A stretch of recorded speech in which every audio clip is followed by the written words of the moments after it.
to the other government then, or other administration. The acts prohibits all forms of violence against persons in private and public life.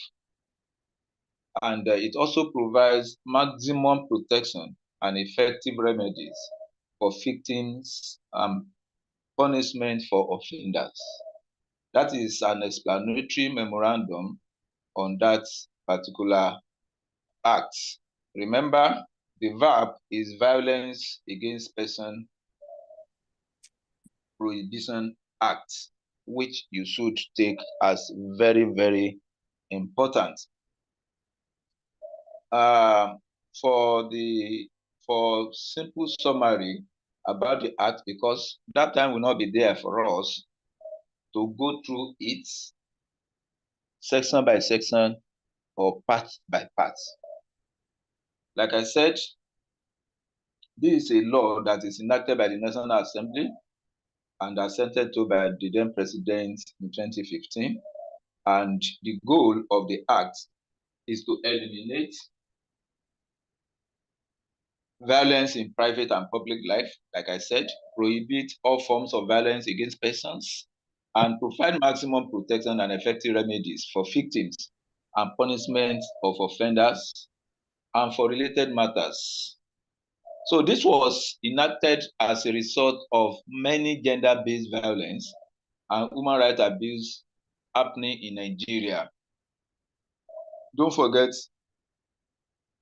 one of our core calling is to ensure that everybody is given right justice, irrespective of his creed, irrespective of his status, irrespective or regardless of his position in the society. Whether he has or he has not, there must be a protection, or there must be a guarantee for justice in any of his endeavors. And because of so many gender-based violence and human rights abuses happening in Nigeria, and such abuses or violence include rape, maiming of spouse, forceful ejection from home, forced isolation, acid baths, and killing. And the act has so many parts and so many sections as well, and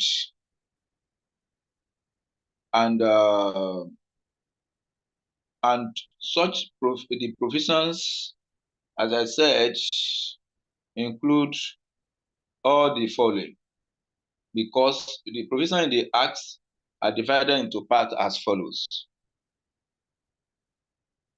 We have the part 1 of the act, which has 26 subsections, which explain a number of offenses, including definition of rape. I know if I ask you, what is rape? What is rape? Can anybody guide us? What is rape? What is rape? You may not go according to this act, but as you understand it, what is rape? Hello, sir. Yes, I'm with you, sir. All right. For me, I would define rape as, having a carnal knowledge of the opposite sex in a way that the other person is not giving consent. It could be a minor or otherwise, but as long as there's no consent, it's regarded as rape. Yeah, thank you so much. I appreciate that. That is good enough. That is a good definition. But when this act defines rape, he said the act says a rape, that is a person who commits the offense of rape. According to the definition is given as such a person, meaning that if there is an intentional penetration of the vagina, anus, or mouth of another person with any other part of his or her body or anything else. You can see that definition. You see that it's not limited to the carnal, it's not even limited to the opposite sex, but it's now any person of another person.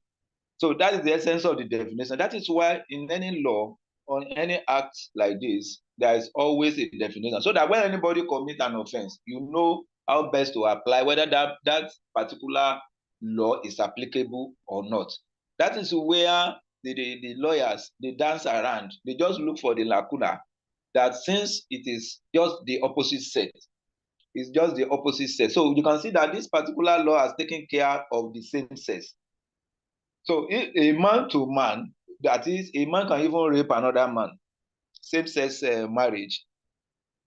So if that happens, so such a person must have committed an offense according to this act. That is just by the way. I only bring that one to your attention so that you know it is important that you know when such happens in your area or your jurisdiction, you know that person must have actually committed an offense. So this subsection explain or include definition of rape, inflicting physical injury on a person, coercion, willful placing a person in fear of physical injury. These are areas that the part one, the offenses cover. Offensive conduct, prohibition of female circumcision. Remember, I once mentioned female genital mutilation. So anybody doing that must have actually acted in contrary to the provision of this act. So it's an offense. It's an offense to cut a female child. That is to have female genital mutilation for any girl child. Frustrating investigation, willfully making false statements, forceful ejection from home, depriving a person of his or her liberty, damage to property with intent to cause distress, forced financial dependence or economic abuse, forced isolation or separation from family and friends, emotional, verbal, and psychological abuse, harmful widowhood practice. Harmful widowhood practices, of course, you know where it happens. Abandonment of spouse, children, and other dependents with sustenance, stalking, intimidation, spousal battery, harmful traditional practices, attack with harmful substance, political violence, violence by state actors, incest, schedule, and indecent exposure. You can see the law is so comprehensive that covers all those offenses. And due to this, as an instrument for every one of us, we need to importantly go through and understand what you are actually professing as a social worker. So essentially, the act also touches jurisdiction of the courts that can do that. When you read all this, you will understand better. Then it talks about the service providers, talk about the social welfare, the officers that are to do that. And it also talk about the regulatory body that will actually make use of this and implement the act. So this part about the regulatory body explain that National Agency for the Prohibition of Trafficking in Persons is the regulatory body mandated to administer the provisions of this VAP Act, which means that is why we have the NAPTIP. Of course, we have the NAPTIP at the national and we have in various states as well, or I know we have it in the various geopolitical zone, the zonal headquarters in the country. That is why the NAPTIP is actually championing the administration of the provision of this particular act. So when you want to do anything, the regulatory body that will facilitate the prosecution of any offender is NAPTIP. So please kindly note this. Then some other section talks about consequential amendment, interpretation. That is how best you can interpret with regards to definition of some terms as used in that act. You see, most laws would definitely have definitions. That is why even when you write your project, when you have your seminar paper, you have your research, you have a section that will call definition of terms. But mostly, most often, people, they make mistake. They give the dictionary definition of those terms that is known by everybody. But when we talk about definition means as it applies to your own study. How do you, or what, those terms you have made use of, or those concepts you have adopted, how do you apply it to your own study? How does it affect your own study? For instance, for example, let's take the issue of age. You know, everybody know age is like counting the number of years such a particular person has spent out or whatever. Everybody knows that. But in your own study, when you mention age, your readers will be able to understand that when you mention age, perhaps you are referring to people between ages 18 and 30. Who will have known that? So anything you are talking about in your study refers to person between the ages 18 and 30. So which means your study will not even affect anybody above 30 years of age. I want to believe you understand what I'm trying to say. Another thing is, while we were considering the adoption procedure, I also refer you to Child Rights Act. And somebody even called my attention that I didn't actually discuss the Child Rights Act. And I said it was intentional because I was going to mention it in the adoption procedure, which was the next topic to discuss then. And I told you, different states, apart from the Child Rights Act at the national level, enacted by the National Assembly, various states of the Federation have also domesticated this particular act, and they are called child rights laws in the respective states.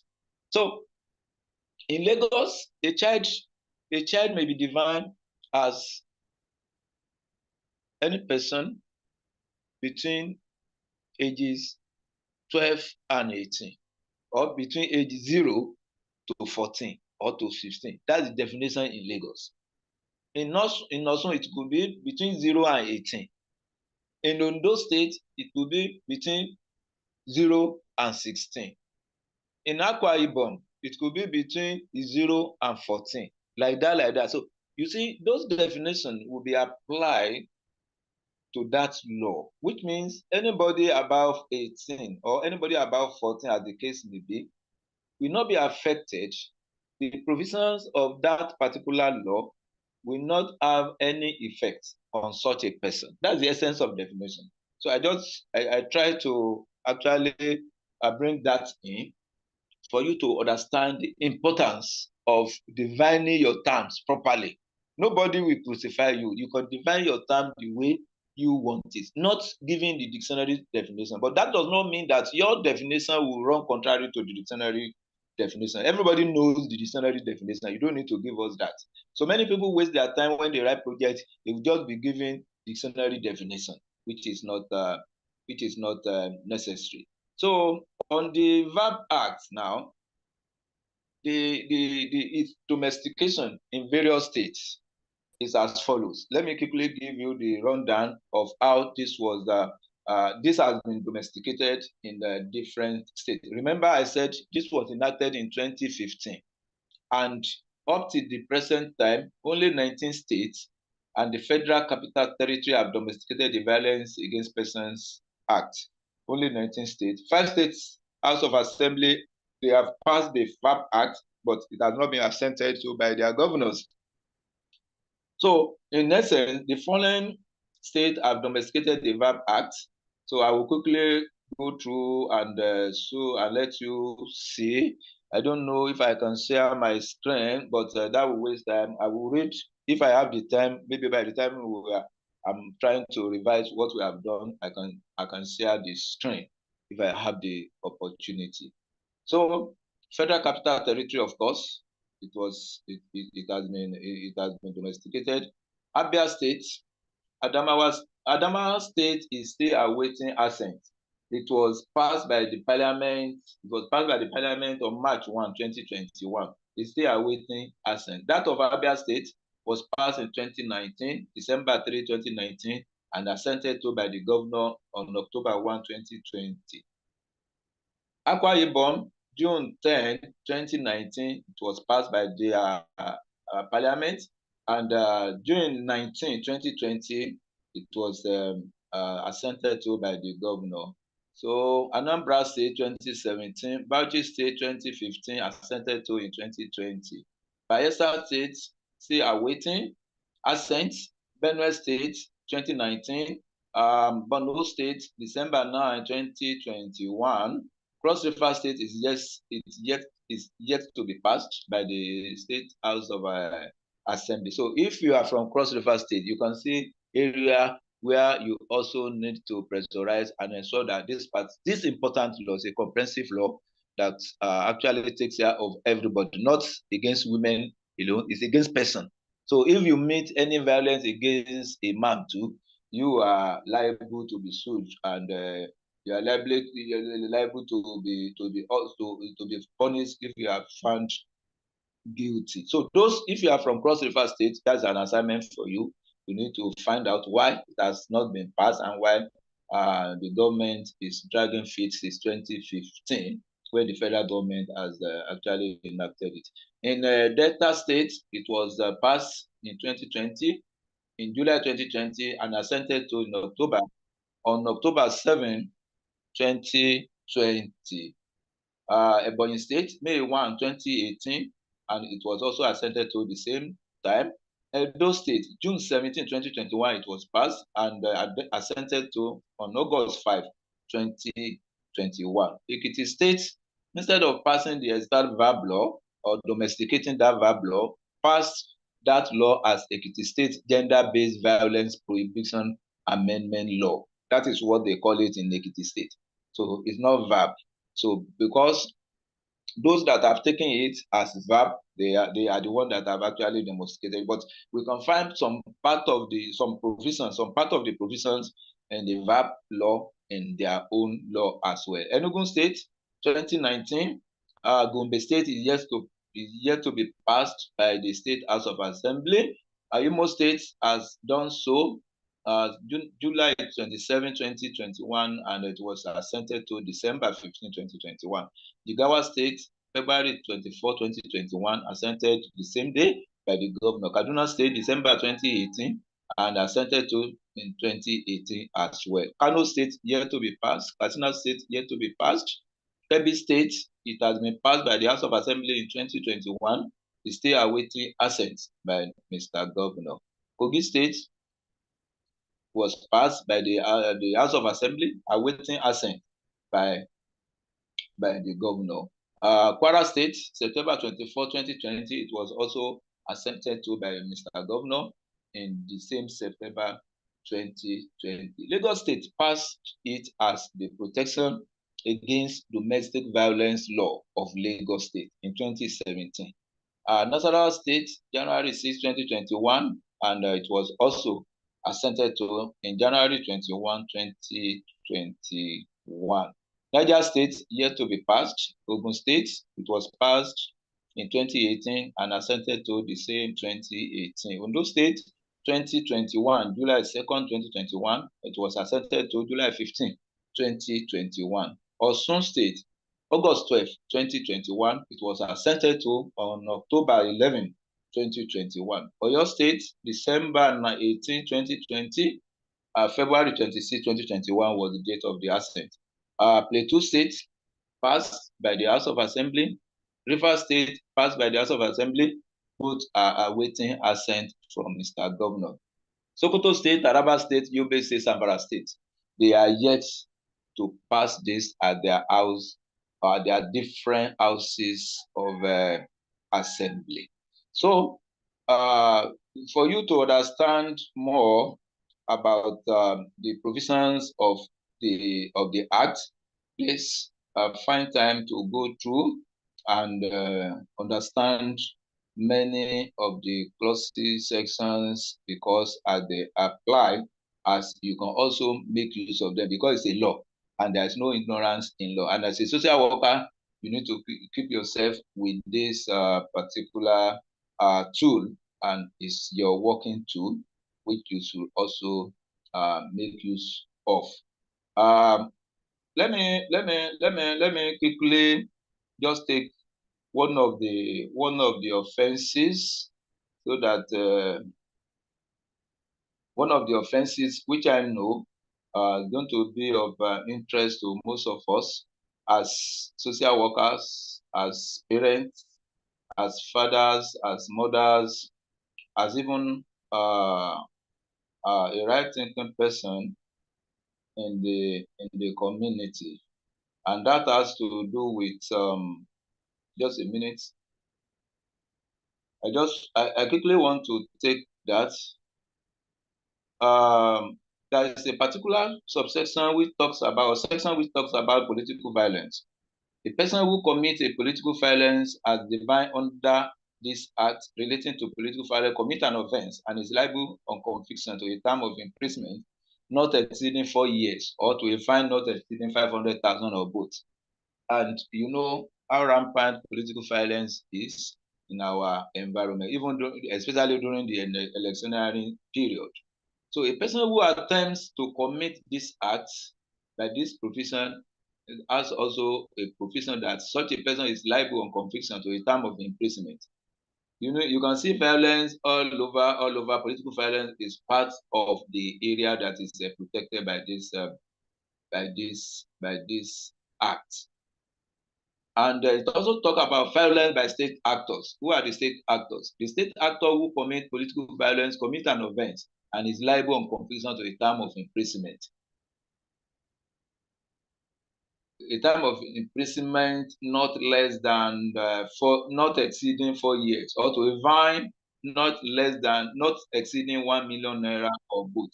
So I want to quickly address the issue of indecent exposure.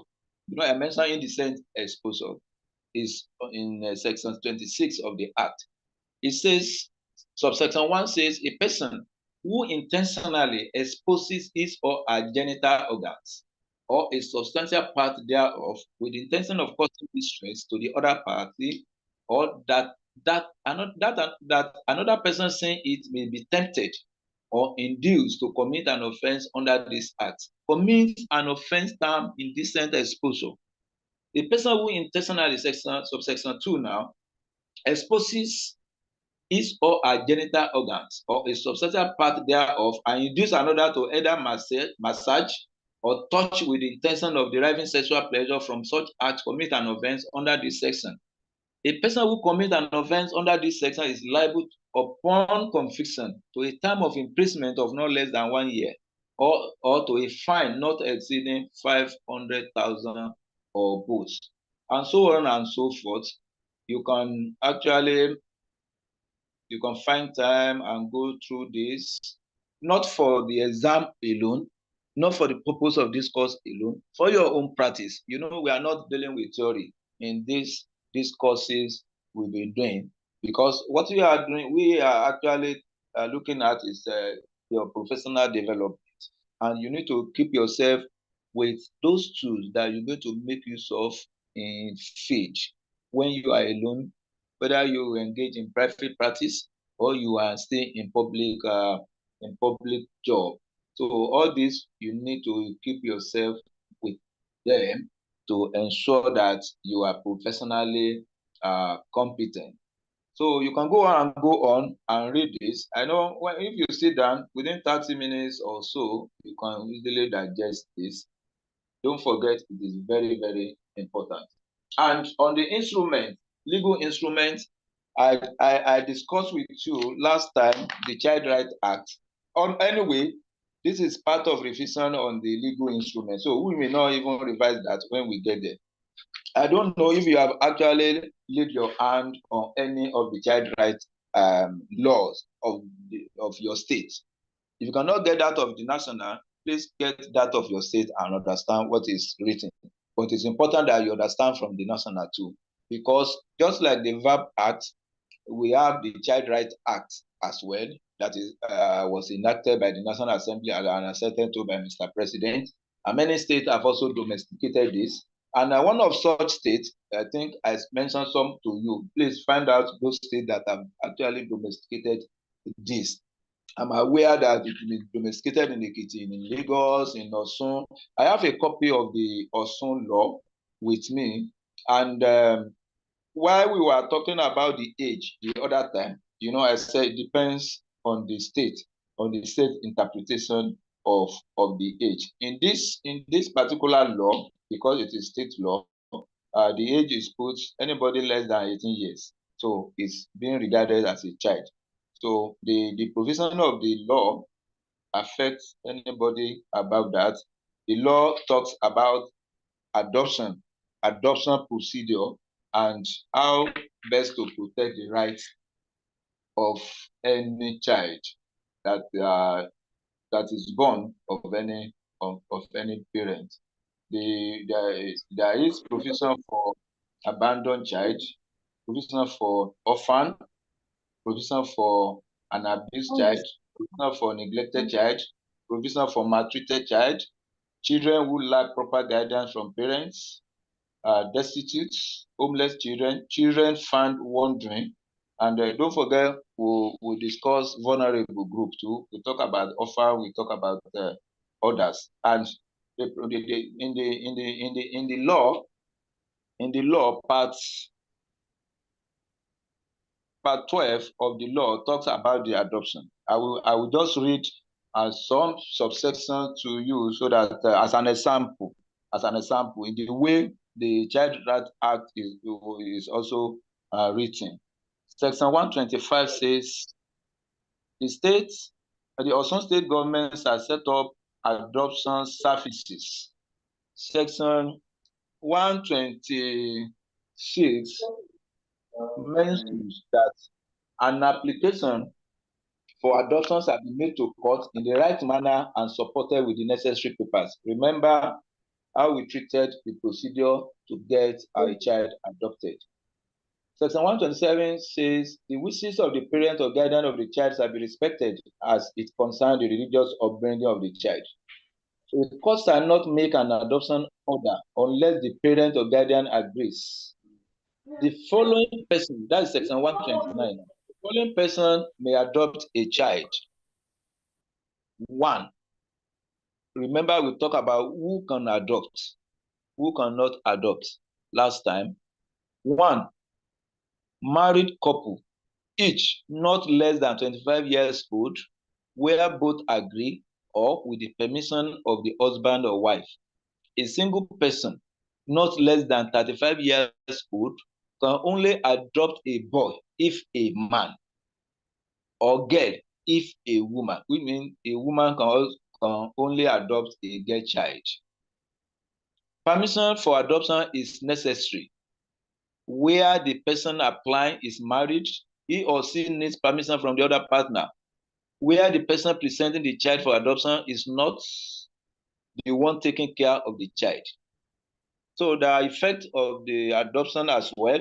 Section 142 talks about the court shall keep a register of adopted children. Do you remember last time we mentioned about the register that must be kept in court? We talk about it where the names of the adopted children, the data of the adopted children will be put. So it is section 143 says it is an offense to receive or agree to receive, give or agree to give any money or gift to any person to help make an adoption of a child possible. So and so on and so on. The act also forbids marriage between the adopted child and the adopting parent or other children of the adopting parent, and so on and so forth. It also talks about the family court. Remember the family court, when you apply to the family court, and the family court will do the necessary procedure by asking the social welfare officer to submit a report and do the investigation and do all the necessary. But that family court has power to approve or to deny the application of any prospecting adopter. So this is I just point this to you for you to understand that many states have also domesticated what we are talking about the Child Right Act. Look at it. If you look at the last section of the act, it gives explanatory notes. Like I said, definition of terms. In this particular law, a child refers to anybody under the age of 18 years. That's the definition. So it may be 15 in other states. Adopted child, a child taken by another family and treated like one born into that family, and so on and so forth. There are so many other definitions which you need to acquaint yourself with under this Child Right Act. So essentially, this is the area I wanted to touch to add to what we did on the legal instrument in social work. These are what you need to ensure that your practice is efficient and you be seen as a successful professional or as a competent professional with correct proficiencies and with necessary competencies, that when you promote yourself or when you show yourself to the outside world, to the public, they know that actually this is a professional that is well bred. So I wouldn't know whether you have questions on the little I've just explained this morning before we quickly run into revision. In our revision, I will give you the opportunity to ask questions, to comment, or to also to interact together. We'll have the opportunity to interact together and ask questions or areas that you think is not that clear to you. So let's start from the question from let's start from this first part of the discussion on VAP and the Child Right Act. If there are comments, if there are questions, let me listen to you. Thank you.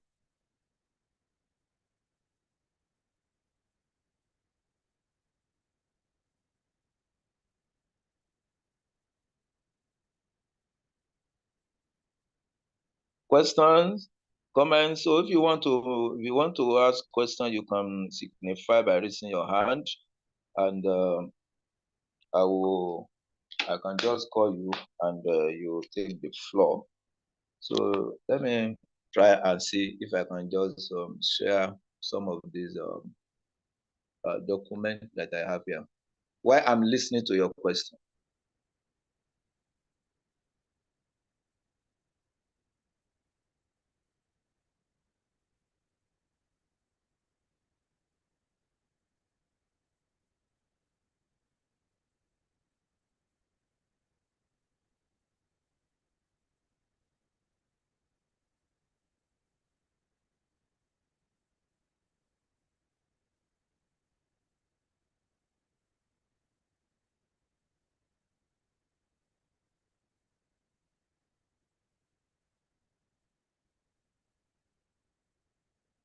Can you see my screen?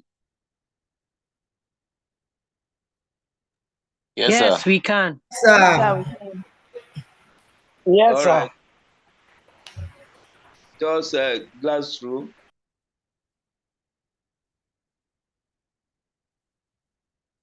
Glance through. I can send it to the class representative so that you can also go through. This is just a summary about the act.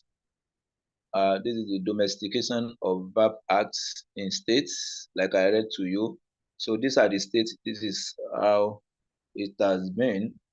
You can go through and see. I will let you know. I will let you see that as well. I will let you see that as well. But this is just the summary. But let me share another one with you which is the main act itself. And I believe it's going to be the main act itself. I want to look at it and share it with you.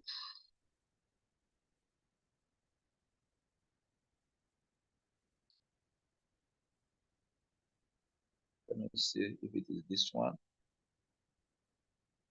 Yes, can you see this one as well? Yes, sir.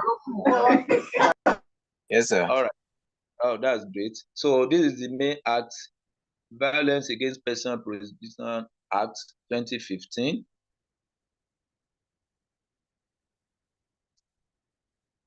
This is the introductory part of the act that you need to also read about and see what the act is talking about. And the offenses, part one. This is part one. Sorry, this is part one, which talks about the offenses. The offenses, so many offenses. As I read to you, there are so many of them like this. This is emotional, verbal, and psychological abuse, abandonment of spouse, children, and dependents, spousal battery, harmful traditional practices, administering substance with intent, political violence, as I read out, and so on and so forth. Jurisdiction, who is a minor consideration of application if one is going to court, issuing of protection order. Mr. Okay, Chidima Ugoji, you raising your hand, please. Go ahead with your question. Good morning, sir. Good morning, ma'am. Okay, my question is in line with the child rights law or act. Yeah. It is stated there, I saw it some time ago, that adoption is free. In the act? And yes, that adoption is free. Yes. So my question now is, and okay, two things. Adoption is free, and two, it's to be handled by the social welfare of the State Department and then the family court. Yeah.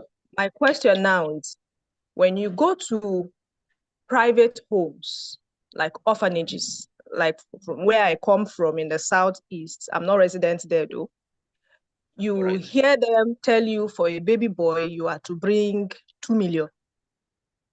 For a baby girl, you are to bring 1.5. Okay.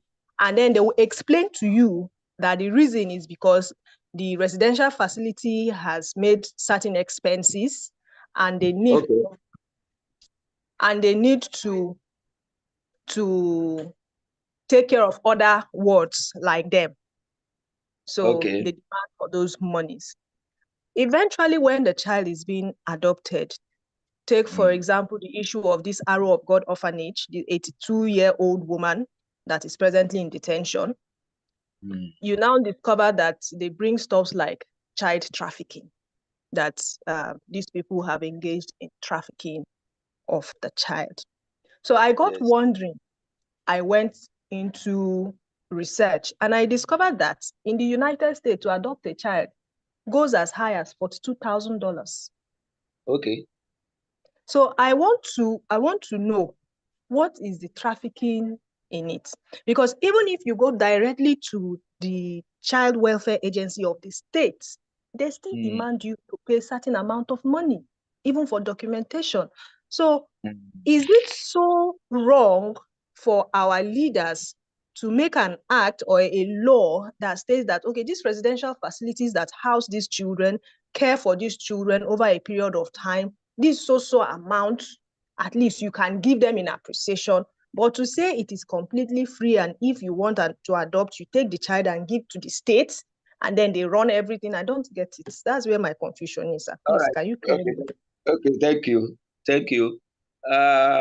if you have ever gone to the police station, you will see it's conspicuously written that bail is what? Bail is free. Very free. Have you ever noticed Yes, sir. it? Yes, yes. I want to believe that will answer your question. Because in the law, it is we people that will encourage such to happen. I want to believe that. Because even the one I read out as a state law, the section 143 says it is an offense to receive or agree to receive, give or agree to give any money or gift to any person to help make an adoption of a child possible. Just like you read that adoption is free. But we people that will need this, will encourage them to get this money. That is on our own part as citizens. On the government part, government is not living up to expectation to provide the necessary facilities, the necessary enablement to ensure that all these are gotten free. And when you see the policeman, they will tell you that the bail is free because, and when they say it's free, they will tell you that to even get your statement, they don't have papers, they don't have pen to write. Even to follow you to the location of the crime, they will tell you you have to provide transportation. You have to do this, you have to do that. And when you ask them, all this cannot be documented because they know by law it is not tenable in law courts. Those money people pay, when they get to, that is why the government is coming back on them to say that they are engaging in child trafficking because they know the law does not protect them to be doing what they are doing. And of course, when they engage in child trafficking, when they do that, you may not even know. You cannot be their advocate and say, actually, these homes are not engaging in trafficking. You don't have that 100% assurance that they don't do it. Maybe out of 100 adoption, maybe only 20 or 10 are adopted properly, while others are like they are taking it from their baby factory or they are like operating as baby factories. Essentially, my own understanding of this is the fact that is the Nigerian factor. Is the Nigerian factor, but government can do this. We can start our advocacy from there when we understand what is happening, and we can continue to challenge policies that are not human, the policies that are anti-development. We can begin to challenge it appropriately. That is my understanding of that scenario you have painted. But essentially, we the public, we encourage such. How do we encourage it? When you move, even when you move from one location to the other, you get to checkpoint, isn't it? You see the police on the road, mounting roadblock, isn't it? And even when you are in public vehicle or you have your own vehicle, you are driving, these police, they stop, they may not even search, they stop and they demand to get money from the commuters or from the drivers or from whoever is driving the car. And willingly or unwillingly, we give it to them. Without challenge, we give it to them. Majority give it to them without questioning. I wouldn't know whether you remember a time when the Federal Road Safety Corps, when they were trying to introduce a new number plate. And they said everybody, they gave a deadline that everybody must have changed his or her number plate from the vehicle within so date with an additional cost apart from the one. Whether you just add your number plate yesterday, it doesn't matter. You just have to change it to a new one. Just reversing the numbers. You can see, and all of us, everybody was rushing, everybody was busy trying to meet up with that date. Nobody challenged them until one person challenged them in Lagos, and that person just stopped the whole nonsense. And up till now, we are enjoying that freedom. That is why you and I are not victims, or we are not we are not actually exploited by the road safety, because just one person challenge that in court. I wouldn't know how many people are even challenge those homes collecting such huge amounts of money, because we are desperate of getting it. Because we are desperate, we need it. Because somebody, I wouldn't know whether you are the person that complained that no wonder people are going to private establishment, because the government procedure is too long. When you go through the government procedure and you are able, you scale through, it's going to be a safe haven for you, because there's no way the government cannot come back and say you have traffic in person. So that's just my explanation as regards your question. So any other question? Sir, even going through the government facility, you still pay. It's still to the highest bidder. It's just that your documentation will be neatly done. But yes. It's still to the highest bidder. It's still trafficking, isn't it? That's what we are saying. They should stop hiding under this disguise. Come up open and say, this is the specified amount if you want to give, so that all of this will end. When they pay, when they pay, do they get receipts for the payment? Of course, there's no receipt now. Who won't entangle himself? So nobody has actually challenged them. Let us start challenging them. Where do you have to take it? Because this is the government staff. But we don't want to do that. We don't want to waste time. We don't want to sacrifice our time to pave way for others to enjoy. So that is it, my sister. Any other one? Okay. Thank you, sir. Let's go. Okay, thank you so much. Let's go to our revision, and maybe when I quickly explain, you have the opportunity of asking your question. So I think we started with introduction. We defined some conceptual issues like policy, where we say policy is a deliberate system of guidance to guide decisions and achieve rational outcomes. At times, policies are generally adopted by a governance body within an organization. Of course, everybody has his own policy. You say, this is my policy. By way of policy, this is what I do. So that is exactly what it's saying. A policy is that which outlines what the government is going to do and what it can achieve for the society as a whole. And I also told you that there are many policies in Nigeria, but we have a problem of policies somersault as well. So we not implement a policy halfway, then we discard it and we throw it into the dustbin. So that has been the bane of our development. Developing a policy is not a problem in Nigeria. We design very good policy. When you read the content, you will think that you are in paradise. But come to implementation is another thing. Just like Chidinma just mentioned now, it is written in that law. It took them time to enact the law. It took everybody time to even make contribution to ensure that we have a very good law to live by. Whereas some people are there in some corners that are actually subverting the ideas of those laws, or the reason, the purpose, the objective. They are trying to defeat the purpose of putting that law in place in the first instance. So we also discuss types of policy, the public, organization, and so on and so forth. The key element of policy, problem definition, goals, and objectives. Instrument to address the problem, achieve the goal and objective as well.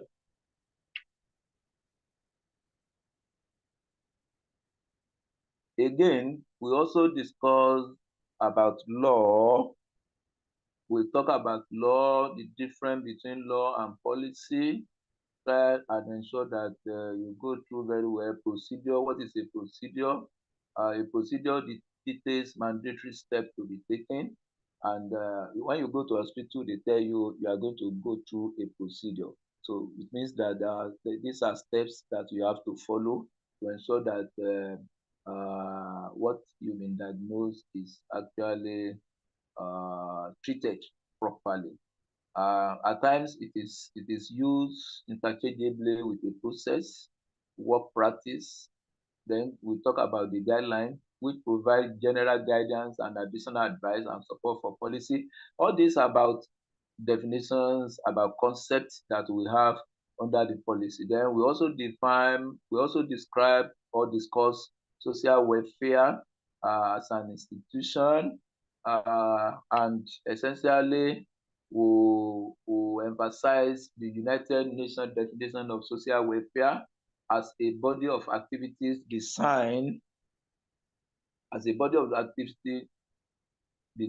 to enable individuals, families, groups, and communities to cope with the social problems of changing conditions. But in addition to and extending beyond the range of its responsibility for specific services, social welfare has a further function within the broad area of country social development. In this larger sense, social welfare should play a major role in contributing to the effective mobilization and deployment of human and material resources of the country to deal successfully with the social requirements of change, thereby participating in nation building.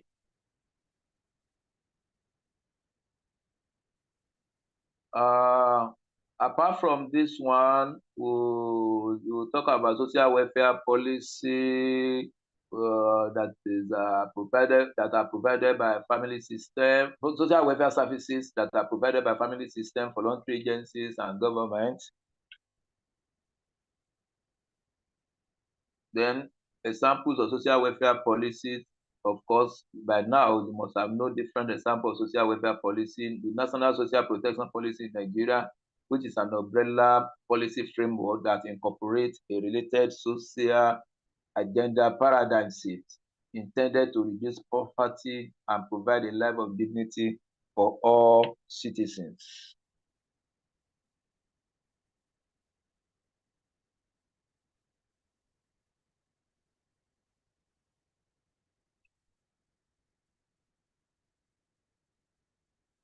So again, we also dwell on functions of social welfare policy, factors that impact on social welfare policy, such as natural disaster, industrialization, urbanization, economy of the state, politics and political environment, and so laws and constitution of the state.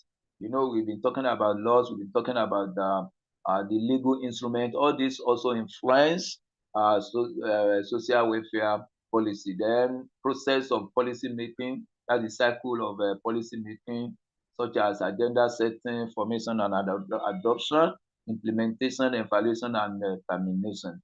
Legal instruments, which we just discussed, don't forget that it is important that you understand what is in the Constitution of the Federal Republic of Nigeria. Apart from being a social worker, as a citizen of Nigeria, you need to know the law, or you need to know the rules. You need to know those things that guide your living as a citizen. You need to know your responsibilities. You need to know your duties as well, what to do as citizen of the country, and the responsibility of government, obligation of the government of the day, or the government of the country where you reside. We mentioned national gender policy, national social protection policy with great emphasis. So, like I told you, ensure that you understand fully what the National Social Protection Policy talks about. It is very, very important and is very, very relevant in this regard. Child Rights Act, we just mentioned it. Violence Against Persons Prohibition Act, we just mentioned it. C-ISOWN Charter Act. Okay. So let me emphasize that when that person assisted, Florence, can you please mute your mic?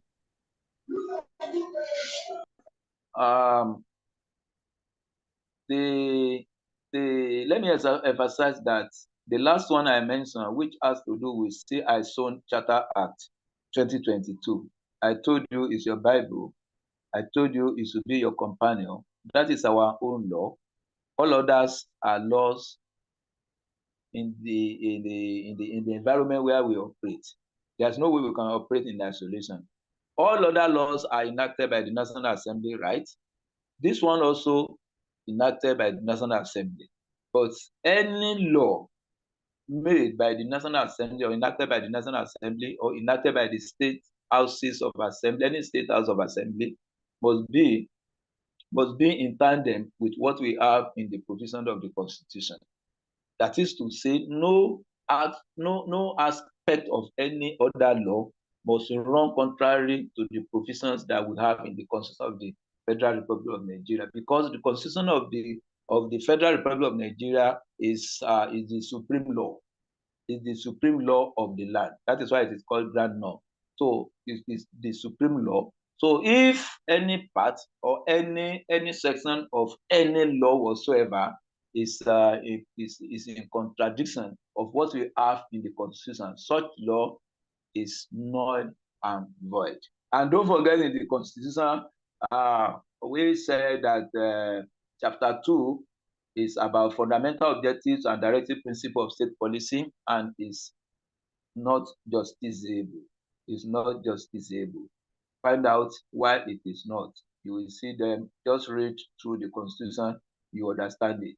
Essentially, chapter 2 deals with our own area, which has to do with the social welfare, and section 42, subsection section 14, subsection 2b states that the security and welfare of the people shall be the primary purpose of government. The security and the welfare of the people shall be the primary purpose of government. Can you take government to court and ask government why it has not provided adequate security for us? It's not possible. Can you take government to court and ask the government why our welfare has not been so paramount in his programs? You cannot take government to court. You can't challenge government. You can't sue government on this. That is why it is not justiciable. National gender policy, go through. National social protection policy, you should also go through, and some sections and the features that we have there. Legal procedure for adoption of a child in Nigeria, we have discussed that many times. Those who may adopt, those that cannot adopt, the adoption procedures, and so on and so forth. Then we talk about the vulnerable and the marginalized groups. I think that is where we actually stopped. That is where we stop about the course. So the room is open for you to ask questions or to also make comments as the case may be, so that when we meet in the exams, you will not be asking, did we discuss this? What does this mean? I think I've done enough justice to the course, to the best of my ability and understanding. So, question, comments, and reaction.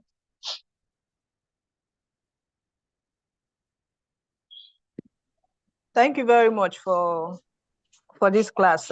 It's really been eye-opening and enlightening. It has, to an extent, for me, let me speak for myself.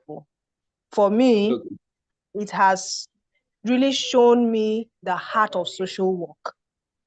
It is people-centered, not just knowing it at the head, but being able to relate with your everyday situation and experiences of the people around you. So I've really learned a lot, and I want to say thank you for an excellent delivery. It was well understood. Thank you, sir. Yeah, thank you so much, too. Thank you, and I appreciate that. Thank you.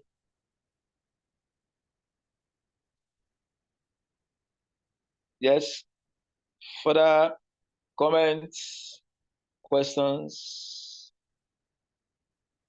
or remarks? Okay, maybe I should call names. Maybe I should call names as it appears to me. I want to see those who have not. Florence, you wanted to talk the other time. Can you please unmute? No, sir, it was a mistake. That black one. Please make your remarks now. Don't let it be a mistake now. Okay, sir. I wanted to comment something on what that lady was talking about that adoption stuff. I'm doing my practicum in a social welfare center, and right now, the government of Rivers State is trying to clamp down on private orphanages to give out Okay. children. Okay. So that's my contribution for now. All right. Thank you. That is to tell you that the government is not losing sight on those that are unscrupulous about this particular matter.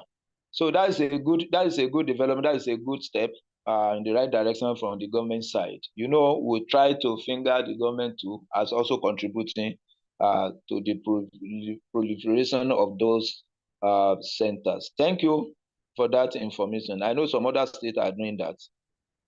Yes, Ahmed Olafimihan, a word from you. So that in 10 minutes, we can just close the class at most. Yeah, good morning, sir. Good morning, class. Good morning. It's been an eye-opening class. Each time I come to class, we learn new things, and we want to appreciate you for giving us this amazing lecture. Everything has been understood very well, and I mean, what I feel is we just have to read more on some of those material or some of those topics, and then we'll be fine for our exam. Thank you very much, sir. All right, sir. Thank you. Thank you. Thank you.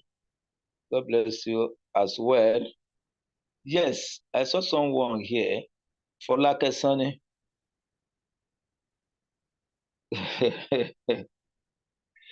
Let's hear from you. Okay, sorry, somebody is raising hand. Who is this person?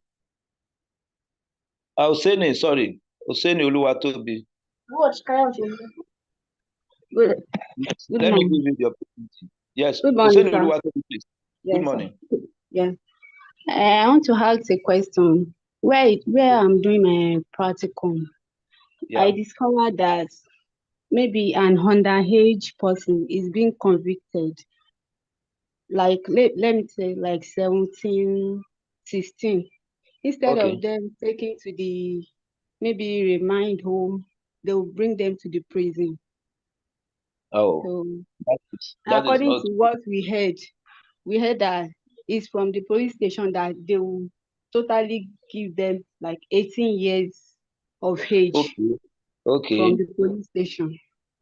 Yeah. So I don't know why What's what is the agency where you work? What has been their efforts in stopping that act?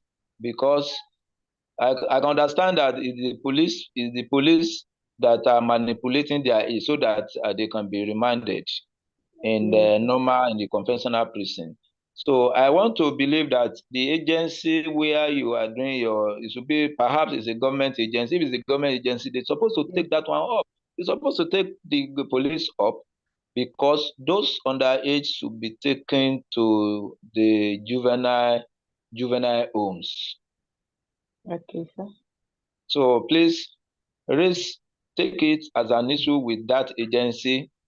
As a government, the government has that power to refer that particular trend, which is not too good.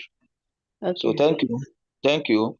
Please, you work on that and see it as part of your own contribution while you are there. Even though if they don't take to it, I know it will be documented. It will be in their mind that sometimes somebody actually raised this particular issue. Yes, yes, Okoro Nenaya, can we hear a word from you if you are in the class?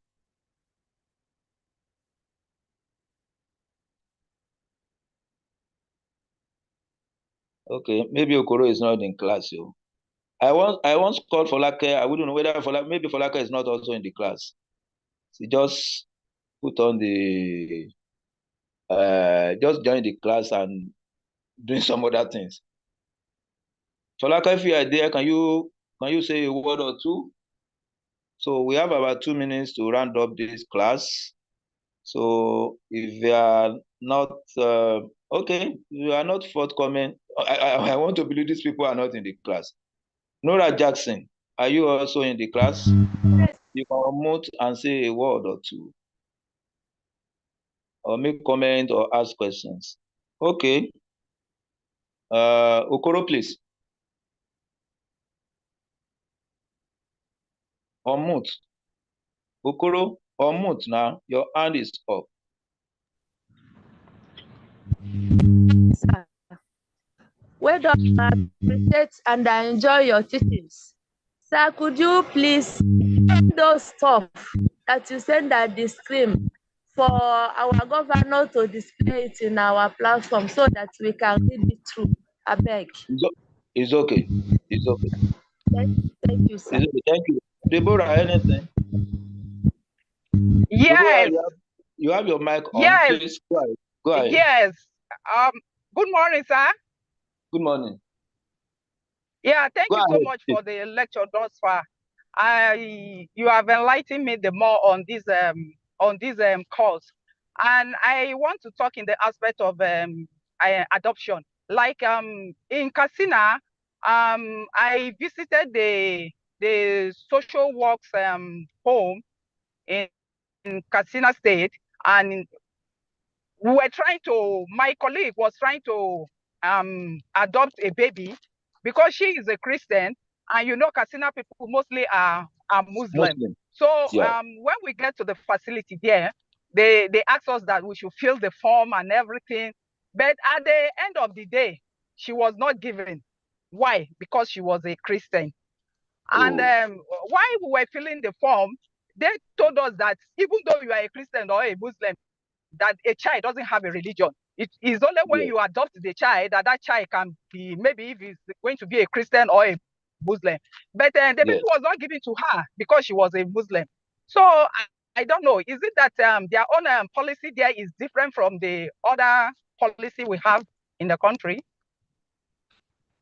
No, it can be a different policy. It can be a different law. Even the religion does not matter.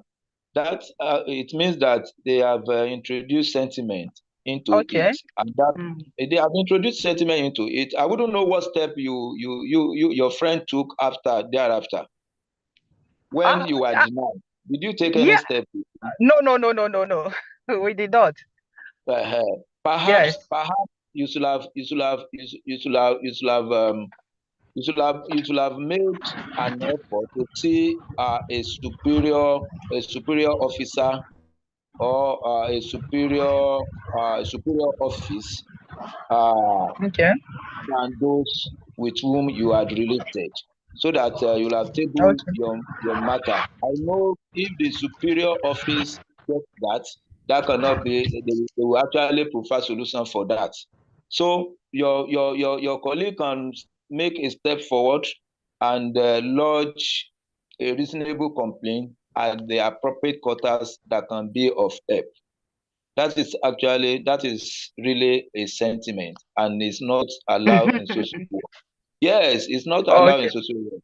You have as a social worker, no one has you don't have a religion, even as a social worker. As much as you profess you are a social worker, you drop your religion elsewhere.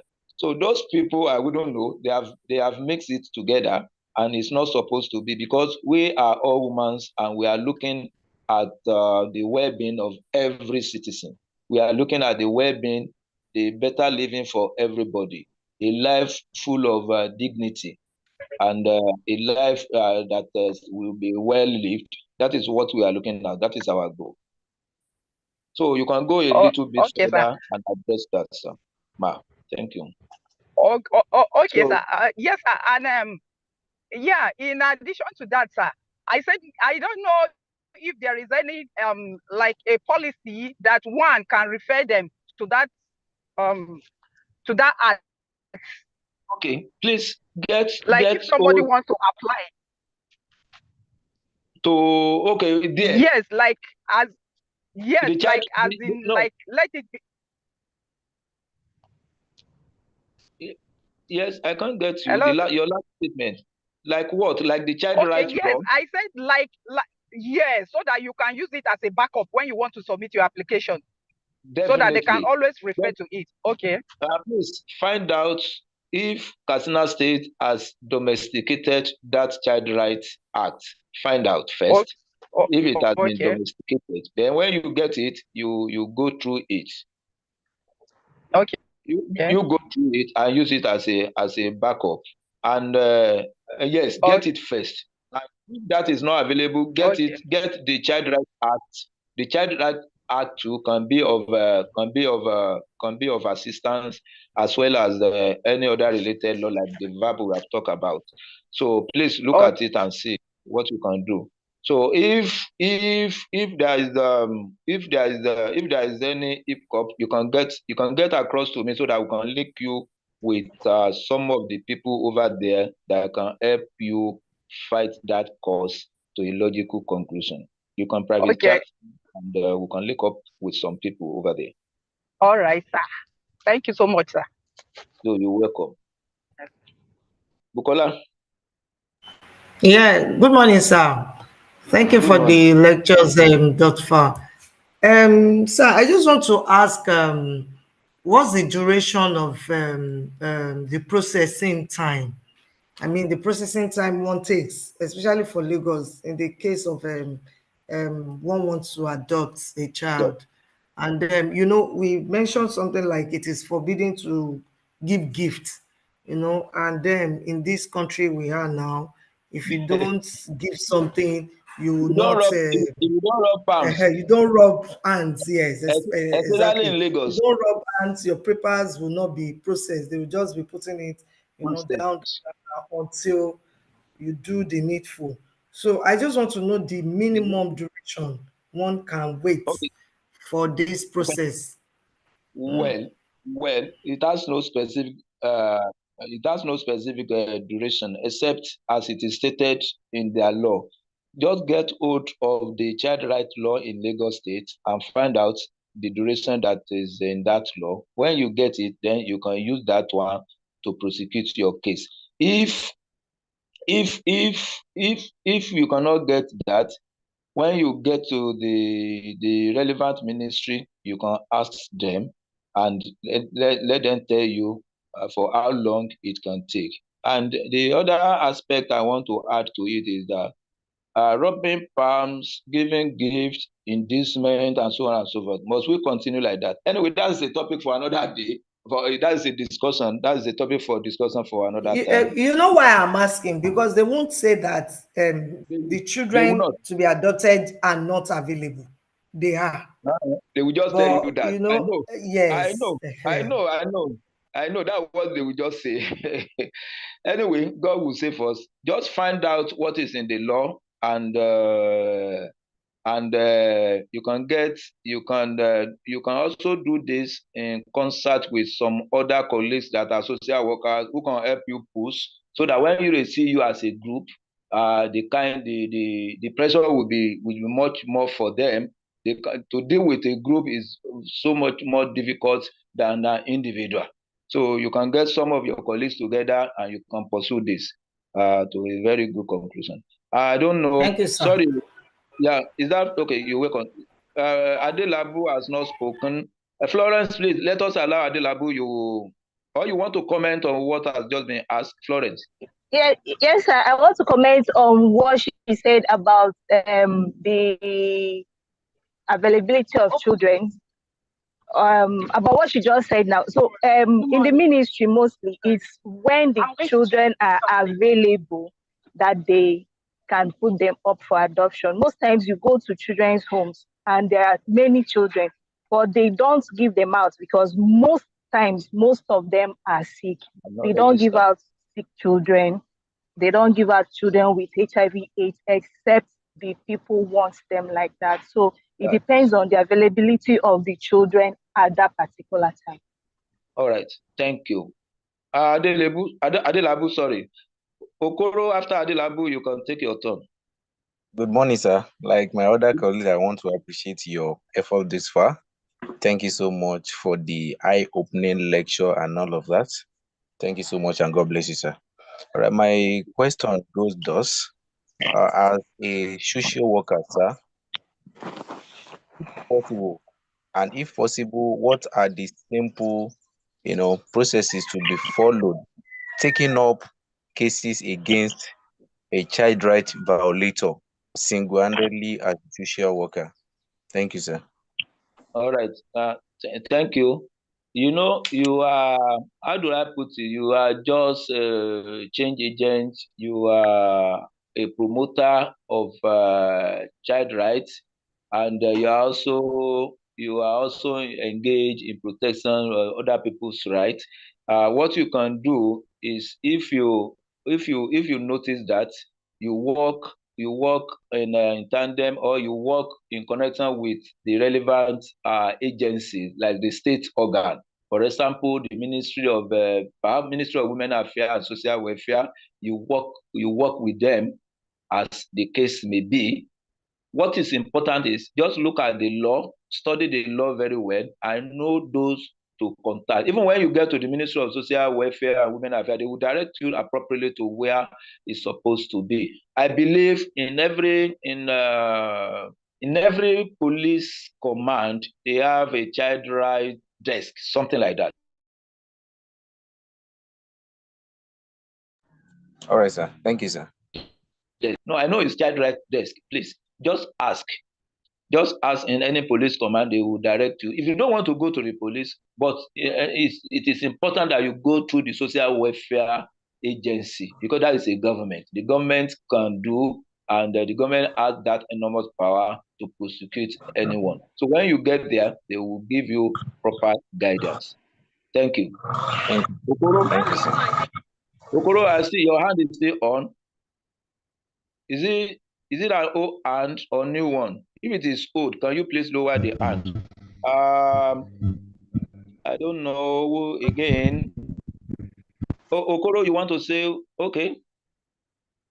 So any other comments? Any other comments?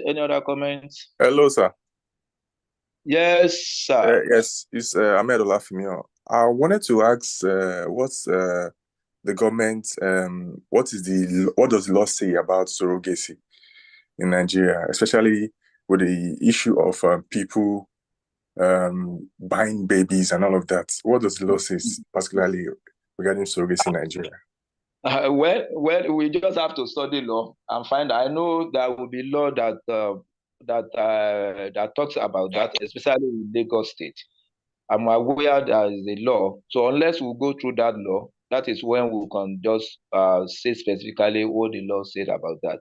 We can find out if that law exists in any of the states. I know in Lagos something like that exists. Sorry, sir. Let me come in here. It's Okay, Margaret Margaret. Anyabolu. Yeah, All I'm right. an embryologist. So we deal with that surrogacy Oh, stuff. There okay. is no law. There is not here in Abuja. Okay. There is no Okay. law about Okay. it. So that's why we are somehow kept. Most times the government hospitals here in Abuja, they just do the IVF and they don't involve themselves in the surrogacy wahala because of legal issues.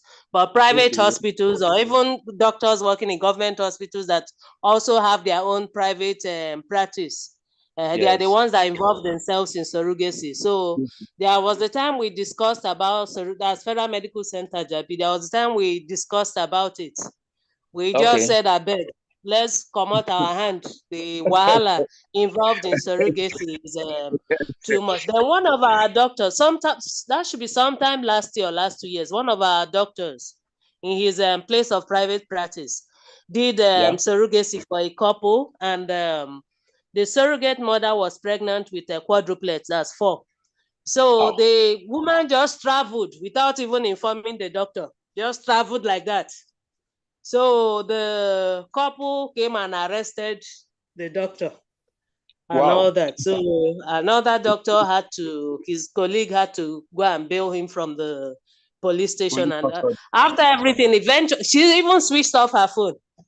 So after everything, eventually, they were able to get her. She now said, I say, make I go rest more for village. and all Ah, that. That was how she just disappeared and later reappeared. So there is no law on it's surrogacy. okay. That's the It's final okay. message. That's an area where you can work on as social worker. You can work on that and Okay. try and ensure that we can have law on that as well. That's a gap. Okay. That's a gap. That's a gap which we need to bridge. So Akinya, Mm. Mm. Good morning, sir, and well done, sir. thank you. Yes, I want to say thank you for this lecture. Like for me, I do tell my people in the community department, I mean the community development group that I'm a novice in social work practice, but with this course, I think I'm learning something new, and I'm so happy about it. But a question just came across my mind now. I want to ask, like, is it possible to return a child that has been adopted? Maybe someone adopted a child and that child started misbehaving after a long period of time or after some years, and you are no longer at peace with that child. Can you return the child back to the welfare home? I want to ask, sir. Thank you. Well, it depends on what the law says, and whatever. I want to believe that there should be opportunity for that because you went through a procedure and you just have to go back through that particular procedure. Except one studies the law very well and you see every clause. I know there must be a provision for that as well, as there are provisions for the child to even inherit if uh, the adopting parent, if they die, there is a protection for such a child to even inherit the property of the adopting parent, just like their natural children as well. So please just understand what the law says. That is why we have the specific law in different states, and in the adopting agency will go by what the law says. Abioye, please. Abioye Deborah. Thank you very much, sir, for this eye-opening lecture. Sincerely, I am really, really enlightened. My question is that at the point of adoption, you know that the parentage of the child has been switched to another parent. Yes. Can you speak up a bit? Hello, sir. Can you hear me, Yeah, sir? we can hear you clearly Yes. now. At the point of adoption of the child, sir, I know that Yeah. the right to ownership of the child has been switched from the biological parent to the parent who just adopts the child. Now, Of my course. question is it possible? Let's assume there's a situation of teenage pregnancy and the teenager who wants to build a life decided to give up the child. But then, after growing up, the teenager, being an adult now, wishes to reclaim the child. You know, of course, some of them, due to the situation on ground, were forced to give up the child. Not like enforced, but they just don't have option. Is it possible for You such just decide child? to drop the child. Is Mm, that what you are saying? no, just to be able to, sometimes they may not be able to handle the responsibility of parentage and still have Yes. their life. So Okay. the best decision the teenager could have done at that time happens to Okay. be to give up the child for our own benefit and for the benefit of the child, so that the child will have at least near to perfect upbringing. Now, the Okay. teenager is an adult, well, who is well to do. Is it Yeah. possible for a teenager, a former teenager, now an adult, to reclaim that adopted child? Another question I have, sir, is that for an adopted child, at what point will the caregiver or will I call it the monitor now, stop checking up on that child? Because we know that life is tricky, and some Yes. parents, when they usually have their own children, they may not really treat the adopted child very well as it should be. Is that Okay. adopted child at what point will the person who is in charge be able to give up on that child? And would that adopted child be lectured on his or her rights, if there is any? Thank you, sir. All right, thank you. Thank you. If I take your question from the last question, at what point do the supervisor just leave that? When you start the process of adoption, you must have been told everything, because you will have had meetings with the agencies responsible, the family court and everything. They will have told you everything. They will have told you when, the social welfare officer work does not even stop at the point the child is given to the applicant. It continues after that. So the agency will have given you the appropriate time, the period, the duration when that supervision can stop. And I know that when it even stops, there is a register. The periodic review of the activities or of the procedure, the periodic review of what is going on with the adopted child. I know the agency will continue to do that. They will continue to do that. So it depends on what it is stated in the procedure. And for instance, there are responsibilities that are given to government on this particular matter we are talking about. There are responsibility given to the agency or government. There are responsibility given to others in the society. Those that even have the community homes, there are responsibilities that are given to courts. All these responsibilities, they are related for the protection of that child that is adopted. For instance, in this particular act that I'm holding, the part talks about supervision role and duties of the commissioner. That is commissioner for women affairs, children affairs, as the case may be.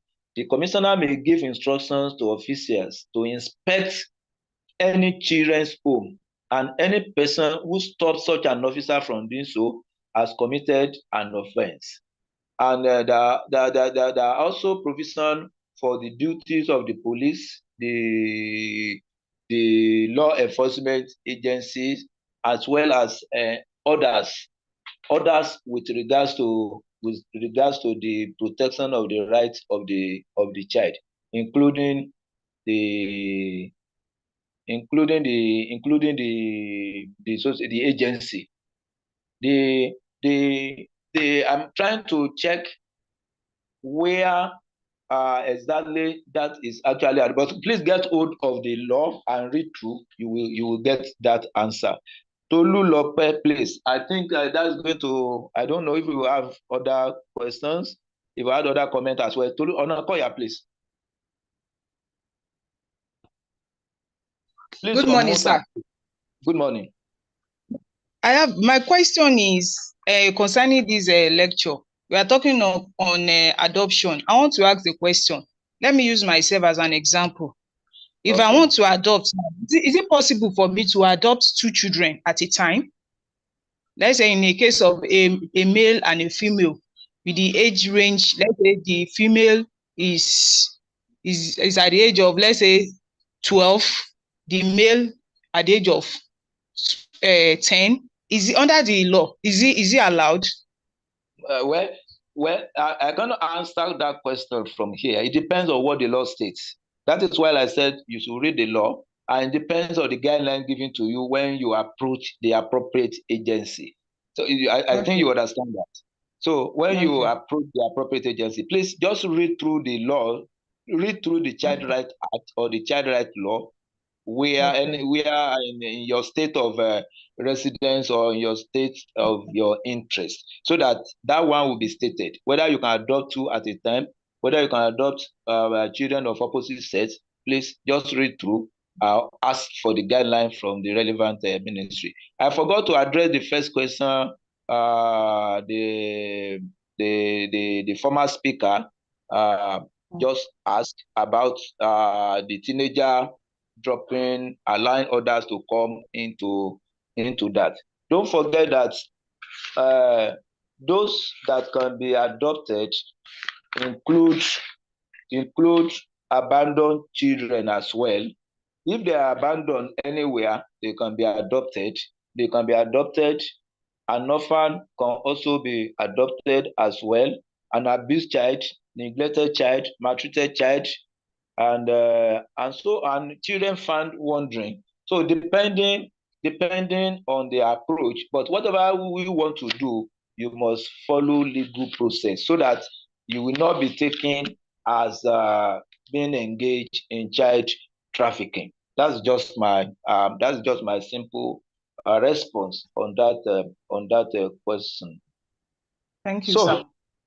So you are welcome. You are welcome. I want to believe we've been able to. I noticed one trend. The trend, more questions or many questions were asked about adoption, and adoption. Many people are interested in this particular aspect. Please just get hold of the Child Right Act, get hold of the respective child right law of your state, and get in contact with the appropriate ministry, the appropriate agency in charge of that, and get more knowledge on what to do on the on child adoption. Final comments. Abioye, I can see your hand again. Thank you, sir, for this audience. Sir, I have another question. This child protection issue, sir. This one. Is for Child Right Act, sir. Okay. Is there anything we can do to incorporate child protection policy into the education system that will be adequate? As part of the curriculum. Yes, sir. I teach in a school, and Child Rights Act is one of the most prominent requirements for a child. A tutor at resumption of work will be taught everything he or she needs to know. A child will be taught too. But we discovered that, I don't know where they got it wrong. The children assume some rights they don't have. But now, they still know their rights and they know what their responsibility. Now, can that one be incorporated into education system just to protect the child, to know when there's an abuse, there's an abandonment, and to know how to address it so that we have a minimal broken adults in the nearest future? That's my question, sir. Is there any way we can do that? It's quite possible. You know, I serve in a state steering committee on the elimination of female genital mutilation. And at one of our meetings, I think it was about a year or two ago, one of the resolutions was that we should push this forward because on the committee, we have representative of State Ministry of Education, that this should be taken as part of their curriculum in that state, in the schools, so that the children are aware of their rights, they are aware of the need for others to protect their rights as well. And this was adopted, and this was sent to the concerned ministry. You know, incorporating this into curriculum requires a rigorous pursuit, lobbying, so that this can be part of that. At the policy level, it may suffer some setback if people there they are not averse, or they are averse to what you're trying to push forward. It's quite possible. In a simple answer, it's quite possible, but we can start the advocacy from our own end. You as a social worker, you can start the advocacy from your own desk. You may start it, and by the time you start the advocacy, others will want to join you. I know those that are much more concerned about promotion of child rights, they will join you. Even the civil society will be happy to have that as part of the curriculum so that everybody is aware of this. Not only the children, even the society, they are all aware of the right of these children. That is why you still see these children on streets, child abuse, you see children hawking on the street. If the society, if they are well aware of their responsibilities, would they still send their children to hawk on the street or on the major roads? You see them across the junction, in various markets, you see all of them. So the sensitization also is important from the point of view of the public as well. So we can intensify this, or we can strengthen the opportunity that we have to sensitize, the citizen more, the public more on this Child Right Act and other important acts that touch our livelihood as well. So I want to appreciate everyone. Just take me as I've been able to present this particular discourse, and for your time, and for the resources you have also put into this course. And I pray that Almighty God will bless all your efforts, and it will please me, or I'll be looking forward to seeing you at the next induction, so that by next year we want to call you a certified social worker. So meaning that you must have gone through the procedure very well, like passing this course, passing other course, do all the other necessary, meeting up the other necessary requirements. I'm looking forward to that date when we can have induction, and you are also admitted into the esteemed professor of Chartered Institute of Social Work Practitioners of Nigeria. So once again, I want to appreciate you and I want to thank you. So until that time, we'll have the opportunity of meeting. I want to say bye-bye and remain blessed.